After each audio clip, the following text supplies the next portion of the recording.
Like he would do drive-by stone throwing in kindergarten on his tricycle. So I started dating black women, man. Ladies, I'm sorry, I don't recommend it. If you have never been with a black woman, don't. They give you a complex. The first time in my life a woman says more, like I'm holding something back.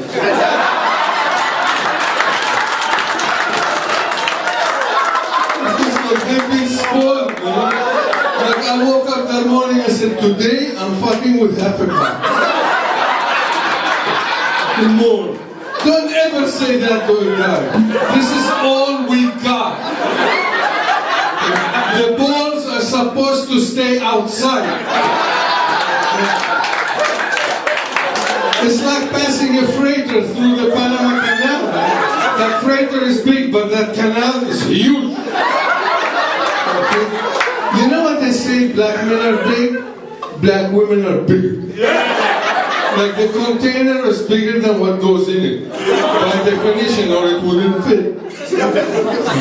So I stopped dating black women, man. That's how offensive I can be more offensive. I stopped dating black women, I started dating a Japanese woman. And when she said stop, I'm like, yes!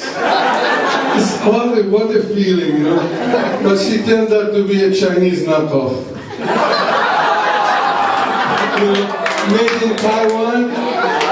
You could tell from the fake orgasm. Yeah. No, but enough with the offensive stuff. When I first came to Miami, I was learning Spanish, thinking I'm learning English. It was Cuban, and my cousin and I. Even the blacks were Cuban. Like I see a black guy, I said, hey bro, and I grabbed my balls like they do. And he's like, Ken? I said, where are you from? And he said, Cuba. I mean, like, but I thought Cubans were the cheapest people in the world. My first impression of Cubans. Okay, listen. I go to get the driver's license. I'm with my cousin. I see 5 Cuban guys sharing a cup of coffee. You think about this. The cup is this small. They're pouring it in cups even smaller. I didn't know they made that shit up. I'm like, I tell my cousin, what are those guys drinking? He said, coffee. I said, how expensive is that shit? It's like it's 49 cents. That's how old they are. It used to be 49 cents. I'm like, what kind of people are this, man? He said, those are Cubans. I'm like, Cuban Jews? You know, the Arab Jewish thing has to come up. So my cousin gets me a colada. I was up for 2 days. You know, like one time I was smoking. I used to smoke for the last 43 years. I was smoking with some friends and my friend says, you know, man, maybe we should send marijuana to the Taliban in Afghanistan. Maybe they mellow down, right? I'm like, man, those guys have the best weed in the world. They have the best hash in the world. They have the best opium in the world. Just pray to Allah or God, in case you want to pray to God. Okay? That they don't discover Cuban coffee. That would be escalation of the war. You know, when I first came to Miami, like, there should be a law against people from the Middle East coming straight to Miami. I'm serious. First, you come to Wisconsin, where the women are ugly.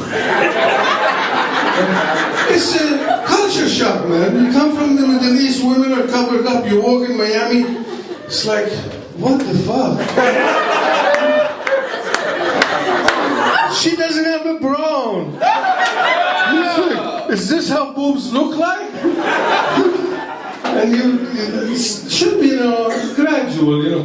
I used to go to the beach every day, and my cousin says, Jamal, why do you go to the beach so much? I'm like, I'm homesick. I miss the sand, you know.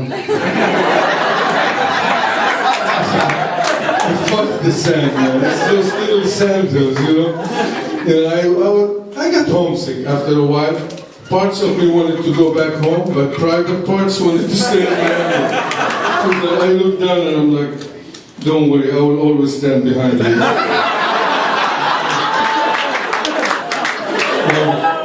I started Miami-Dade. You know, I learned Spanish in 3 months.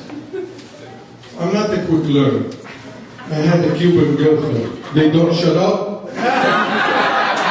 Like, all she does is talk, man, 60 words per minute. She would be on the phone 2 hours at a time. One time, she hung up in half an hour. I said, what's the rush? She said, wrong number. So guys, if you want to learn Spanish, forget about Rosetta Stones. Get a Cuban girlfriend. If you want to learn Russian, get Rosetta Stones, but still, get a Cuban girlfriend. This stuff is awesome. I started Miami-Dade, I started learning English 101, English 102, and they made us read a book, The Private Life of Walter Smitty. I still don't know what the fuck that book was about, in case you read it. You know, I made new friends. One day at 4:20 in the afternoon, one of my new friends, Manolo, says, hey Jamal, you want to smoke some shit? I said, hell no, man. He said, man, this is good shit. I'm like, listen, man, have some dignity. Shit is shit. I don't care what acid comes out of it.